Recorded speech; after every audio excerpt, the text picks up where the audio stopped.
Gracias por acompañarnos, señores. Bienvenidos a otra entrega de Tu País al Día a través de Supercanal 33 en República Dominicana, nuestra señal internacional Dominican View. Como sabemos, tenemos cambios en nuestra programación. Conversamos con profesionales de áreas diferentes que nos sirvan de orientación. En este momento que estamos atravesando esta crisis sanitaria, pandemia mundial, coronavirus o COVID-19.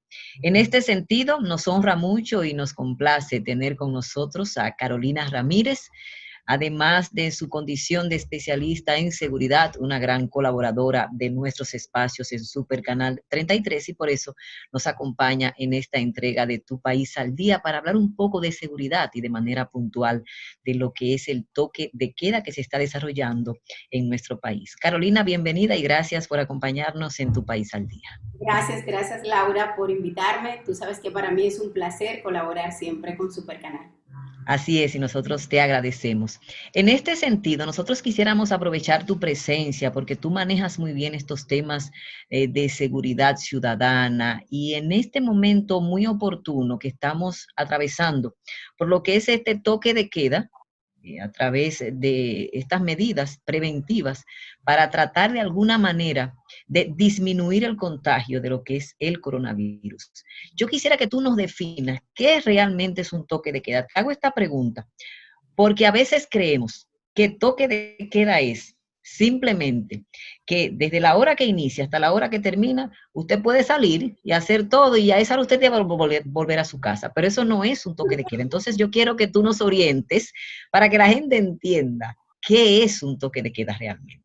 Claro, un toque de queda es una medida extraordinaria en la que se restringe una de las libertades constitucionales que tenemos las personas y es Ujú, la libertad de tránsito. ujú. Recuerda que estamos en un estado de excepción, que es un estado de emergencia, en el cual se le dan atribuciones especiales al Poder Ejecutivo para restringir algunos derechos con el propósito de salvaguardar la vida y el bienestar de la mayoría.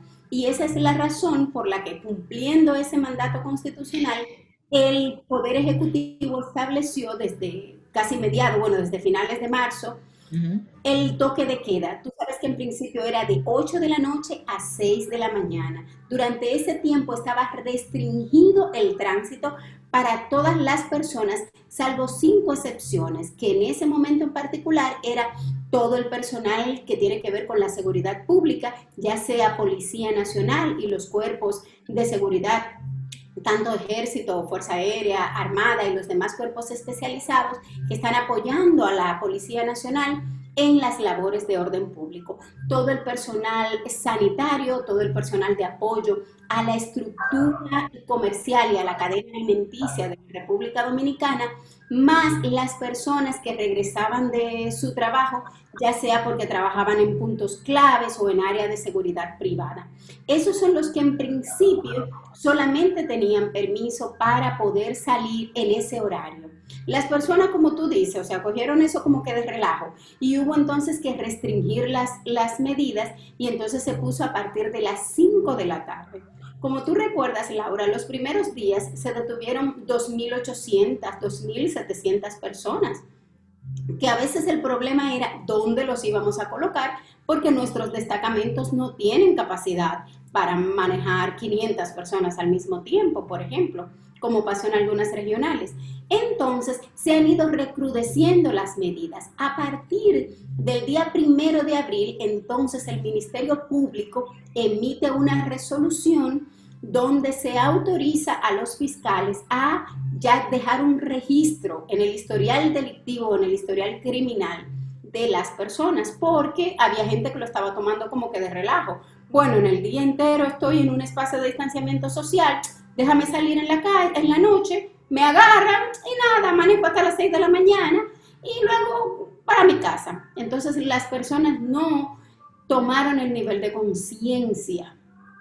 Y déjame decirte que una de las razones por la que nosotros no hemos tenido un nivel de contagio con una tasa mayor de 1.05, 1.06, al día de hoy estamos en 1.4 según el último informe del Ministerio de Salud Pública, es precisamente por esas medidas estrictas de distanciamiento social que ha tomado el gobierno dominicano. Y en Así. esa dirección, Carolina, desde tu punto de vista, yo sé que tú siempre estás investigando, que tienes estas cifras precisas y que estás muy al pendiente de esto. ¿Cómo entiendes tú que el ciudadano dominicano está sobrellevando y está aceptando lo que es el toque de queda? Porque si bien es cierto que en principio hubo más detenidos, no menos cierto es que siempre detienen personas. Yo Claro. no veo un día que haya pasado sin que hayan detenidos, aunque se aumenten las sanciones, que de eso vamos a hablar en el otro bloque que tenemos para conversar contigo. Pero ¿cómo está aceptando el dominicano lo que es esta situación de toque de queda desde tu punto de vista? Mira, el tema, el comportamiento en las clases sociales o los niveles socioeconómicos es diferente. Es bueno destacar eso. O sea, en la clase alta y la clase media, la clase técnica, la clase profesional y que tiene cierto nivel de educación y de formación, se ha acatado en un porcentaje significativo. Yo te diría un 80 o un 90%. Ahora, cuando pasas a la clase más vulnerable, los sectores populares, ahí ha sido un desastre total.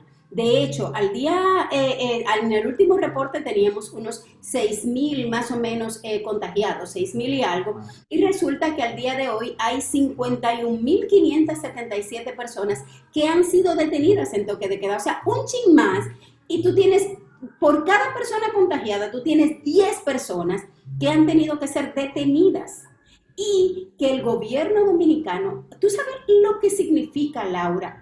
El costo económico, logístico de personal, el desgaste también por todo ese trabajo del personal, del componente humano, para detener y procesar 51.000 personas. ¿Eso es un estadio olímpico?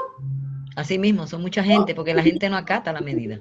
Que ese dinero en combustible, en dieta, en personal, en salarios, se pudiese haber utilizado hasta para comprar mascarillas, por ejemplo. Imagínate el Por ahorro que supuesto. hubiese dado para el gobierno y para el Estado, para República Dominicana en sentido general. Y se ha registrado también un alto nivel de reincidencia en algunos casos. O sea, personas que ya los han detenido 2 veces, 3 veces. Y las personas no están tomando conciencia, una, del compromiso ciudadano que yo como persona tengo, una de acatar la ley y acatar la autoridad, y otra, cómo contribuir también a resolver este tema, a enfrentar este desafío. Entonces, mi respuesta es en ese sentido que hay sectores en los que sí se ha acatado, pero sobre todo en la clase popular ha sido un desastre. El promedio ha sido entre 1.200 a 1.500 detenidos por día, salvo Sí, honradas.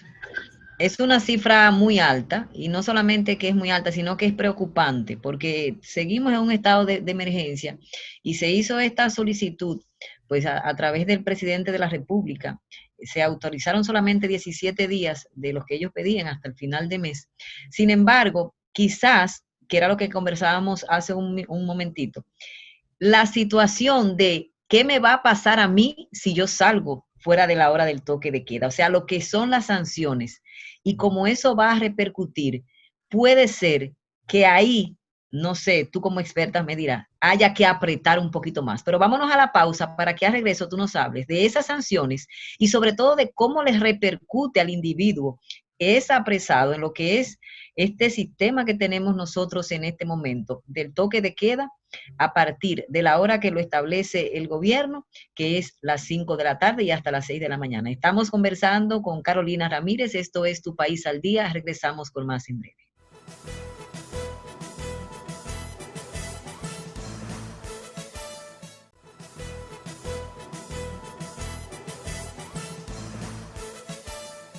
Estamos de regreso en este espacio Tu País al Día y nosotros seguimos conversando con Carolina Ramírez, especialista en seguridad, el toque de queda. Informaciones muy importantes que ella nos orienta. Carolina, antes de irnos a la pausa, hablábamos de estas sanciones y yo soy de opinión que quizás debemos de apretar un poquito más en qué te pasa a ti si tú sales a partir de las 5 de la tarde, porque tal vez la gente, como tú decías ahorita, bueno, ¿qué me va a pasar? Si yo salgo después del toque de queda, me apresan y al otro día yo salgo. O sea, eso es como un deporte. Yo voy a amanecer fuera de mi casa, no tengo que hacer ningún trabajo social, no tiene ninguna repercusión. Pero eso se mantiene así. No, realmente no es así. Bueno, como tú sabes, Laura, yo desde el día 22 de marzo he estado publicando regularmente en mis redes sociales, sobre todo en Instagram y en Twitter, en @mujerseguridad, cuál ha sido el desempeño específicamente del caso del toque de queda. Y como te decía, al principio teníamos unos 1.500, 1.700, 2.000, y sí debo admitir que hace unos 10 días, salvo el fatídico caso del fin de semana con lo de Puerto Plata, tú No, sabes. ya eso es un caso de excepción, que tenemos que hacer una entrevista para eso nada más. Bueno, sí, yo creo que sí. Salvo ese caso, ya nosotros llevábamos desde el lunes 20, que tuvimos el pico más alto, en 1.055 personas, el martes 886, fuimos bajando, y el viernes habíamos detenido 610 personas solamente. O sea, había sido la menor cantidad durante el periodo completo del toque de queda, que como te decía, desde el 20-21 de marzo hasta la fecha. En el fin de semana, pues subimos, aunque no llegamos a 1.000, pero estuvimos bien cerca, 978 fue la cifra más alta, que fue específicamente la del domingo. Y de ahí, entonces, el lunes y martes hemos vuelto a bajar, gracias a Dios. La gente como que está entendiendo. 767 el lunes y el martes 763. Y el porcentaje de hombres con relación a mujeres ronda en un 78% masculino. El porcentaje de mujeres que sale a desautorizar o a irrespetar la autoridad generalmente es menor. Y cuando termine esto, que podamos revisar los datos, a mí también me interesa verificar la cantidad de menores de edad. Lo que Es sucede es que como correcto. es un proceso bastante rápido, es complicado que tengamos los datos de inmediato, pero yo te prometo que al final de todo este proceso, Por Dios me... favor.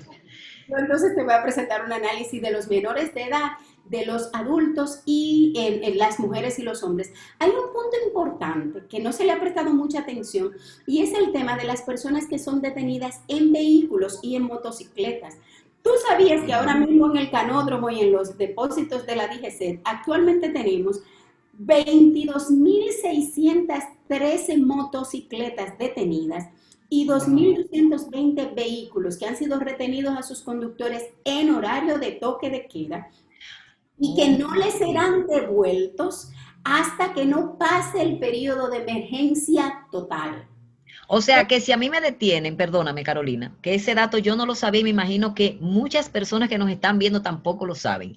Si a mí me detienen en mi vehículo y yo Claro. estoy transitando en este horario que no debe ser, que no debo estar, me detienen a mí y mi vehículo inmediatamente también, ellos lo toman para Sí, proceder. Ujú. claro, tu vehículo es retenido porque recuérdate que ahora no te está deteniendo un policía de tránsito, te está No, deteniendo un agente de seguridad pública por un tema de seguridad sanitaria, de seguridad pública e incluso de seguridad nacional. Por lo tanto, hay muchos derechos que te son suspendidos. Tu vehículo se queda retenido hasta que pase el estado de emergencia. Si son 2 meses, si son 3 meses, Dios guarde, agua, sol y sereno. Pero al wow. final de este proceso, entonces tú tienes que agotar todo un procedimiento burocrático en el que tienes que buscar tus documentos al día. O sea que si tú no tienes la matrícula al día o tienes alguna multa pendiente, vas a tener que pagar todo eso. Entonces, Ok. demostrar la titularidad del vehículo. Por lo tanto, ahí hay muchas motocicletas que no tienen placa y que se van a quedar, que no la van a recuperar más nunca. Pero aparte de eso, tienes que pagar una multa. La multa por ti, por el toque de queda, por violar el toque de queda, y la multa del vehículo que está transitando en un horario en el que no está autorizado. O sea, tú tienes que pagar 2 multas.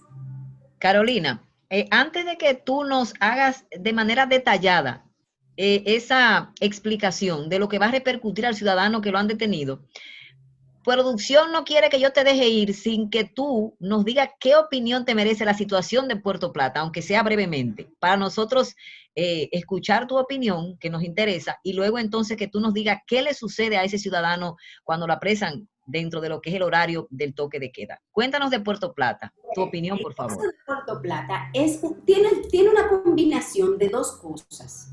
Por un lado, una mezcla de ignorancia, porque también hay que entender que ahí hay muchas personas que en su ignorancia no reconocían que estaban violando la ley. O sea, detrás de un asunto religioso, de fe, que todos respetamos, por el otro lado estaban en un proceso de desobediencia civil, e irrespeto total a la ley y a la autoridad. De hecho, las autoridades locales incluso han considerado la posibilidad de las personas que han sido identificadas por lo menos como los coordinadores o quienes participaron de manera efectiva, podrían incluso ser sometidos a la justicia por desobediencia civil e incluso tener que pagar multa y cumplir condena de hasta 2 años de prisión. Pero esa es una muestra de cómo la ciudadanía, por un lado, exigimos al gobierno, exigimos a los empresarios, a las autoridades que nos ayuden, que trabajen para resolver esta situación de crisis que tenemos, y nosotros, a la hora de cumplir como ciudadanos, andamos como chivos sin ley. No, y usted se expone, el gobierno no puede contrarrestar eso, o sea, usted se está exponiendo en una situación que válidamente, como decían las autoridades, pues ya comienzan a salir los casos de los infectados en esa situación. Y eso, que quizás no tendremos problemas mayores, aunque sí los tendremos, por todas las acciones de mitigación. O sea, ahora el gobierno central que estaba trabajando en el territorio nacional y mitigando la situación de San Francisco, ahora ha tenido que destinar recursos especializados para contener la situación de Puerto Plata, y ya verás cómo el foco de infección, naturalmente, la tasa de infección va a subir en Puerto Plata en las próximas semanas. Sin embargo, hay un punto importante, y es que ese pueblo vive del turismo. Entonces, ahora mismo nosotros hemos dado una muy mala imagen a nivel internacional. Y si hay un destino al que las personas no van a querer ir porque entienden que respetan la ley, es precisamente Puerto Plata. Entonces parece que ellos ni siquiera tomaron en cuenta esa situación. Sí, es como tú dices, o sea, ya con eso se envía un mensaje muy distorsionado, pero eso mismo lo produce tu comentario, la misma ignorancia, la falta del conocimiento de las repercusiones y la consecuencia que trae usted entrar en una aglomeración como esa. Entonces, Carolina, a mí, yo salgo más de las 5 de la tarde, pues me detienen. ¿Qué me va a pasar a mí? Eso de que se van a llevar mi vehículo, pero a mí lo que es una multa, me va a repercutir eso en mi historial. O sea, ¿qué le va a pasar al detenido durante el toque de queda? Mira, tú has oído una expresión bíblica que dice: será el lloro y el crujir de dientes. Tú vas a ver cómo va a estar la gente unos cuantos meses después. Las personas no se imaginan la repercusión negativa para su vida y para su historial delictivo y criminal que representa eso. Lo primero es que naturalmente te detienen y te expones, porque estás junto con otros detenidos, aunque se te pone mascarilla y esas cosas, a contaminarte. Ese es el primer riesgo, ¿verdad? Naturalmente tienes que pagar una multa, y en algunas jurisdicciones las personas se negocia con ellos para que entonces puedan hacer trabajo comunitario. O sea que también vas a tener que prestar un servicio social no remunerado. En Santiago vimos personas que tenían que barrer, que tenían que hacer esas cosas. Pero aparte de eso, a partir del 1 de abril, queda en tu historial.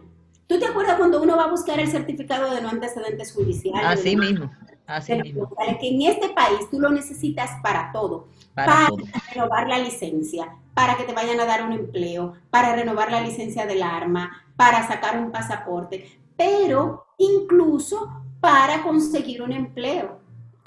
La mayoría de los empleos formales tienen primero acceso a bases de datos en donde están las personas que tienen historial delictivo, porque lo han solicitado a las autoridades, y los que no lo tienen te dicen: tráeme tu currículum y un certificado de no antecedentes delincuenciales.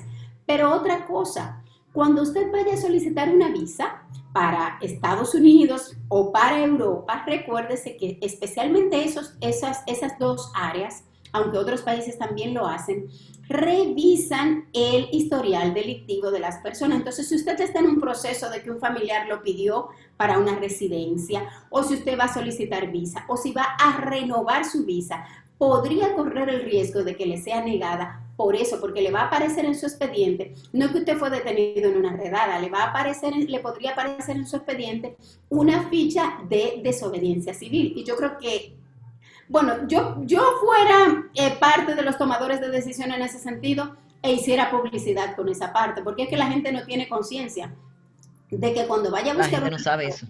O cuando vaya a entrar a la universidad, cuando tú vas a cursar una maestría o lo que sea, lo primero que te piden es un certificado de no antecedente delincuencial. Para todo, es más, hasta para tú graduarte de abogado, de médico, cualquier carrera que necesites Ecuador, tú necesitas un certificado de vida y familia, aparte del certificado de no antecedentes delincuenciales. Carolina, gracias de verdad. Gracias por acompañarnos. El tiempo no nos permite seguir conversando contigo, es una pena, pero quisiéramos tenerte nueva vez para poder ampliar en estos casos. Nosotros vamos a la pausa y regresamos con más. Gracias por eso. Esto es Tu País al Día. Ya volvemos y gracias a Carolina nueva vez.